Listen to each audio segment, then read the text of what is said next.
This is Dr. David Schein, and welcome to Business Law 101.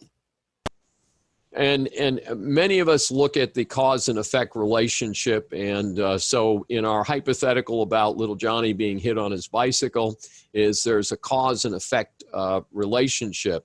So perhaps going to the doctor, going to the hospital, going to the emergency room, repairing his bicycle, that's all pretty straightforward. But suppose the parents come forward later and say little Johnny has a significant reading disability as a result of being in a car accident. Well, certainly if you're the defendant in this particular case, you can come back and say, well, wait a minute.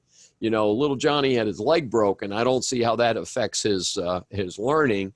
We're not buying that. We're not going to be responsible for years of remedial education because little Johnny's an idiot, not because of his accident. So anyway, it's not a very nice way to say it, but that's the way it works. We're going to visit some more about when you have multiple people involved in a case as potential defendants. It's pretty straightforward that the injury must be the cause of the wrongdoing. And in most cases, again, as our society has become more and more pro-plaintiff, it doesn't take as much for you to show that something that happened was the responsibility of the defendant.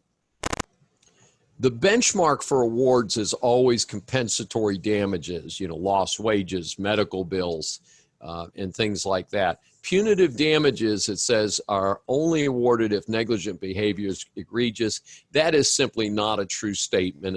In a state like Texas, which is ironically both a pro-business state and a pro-plaintiff state, we don't usually have those two put together, but unfortunately we do have a large number of rare large awards here in Texas. One of the things I love the Bunch case, because you know, you get somebody sets up a backyard pool, dives into the shallow part of the pool and breaks their neck. This happens often, and the issue is who's responsible. So a lot of pools today do not come with diving boards. A lot of public pools do not have diving boards anymore because periodically people commit, you know, have heinous injuries like that.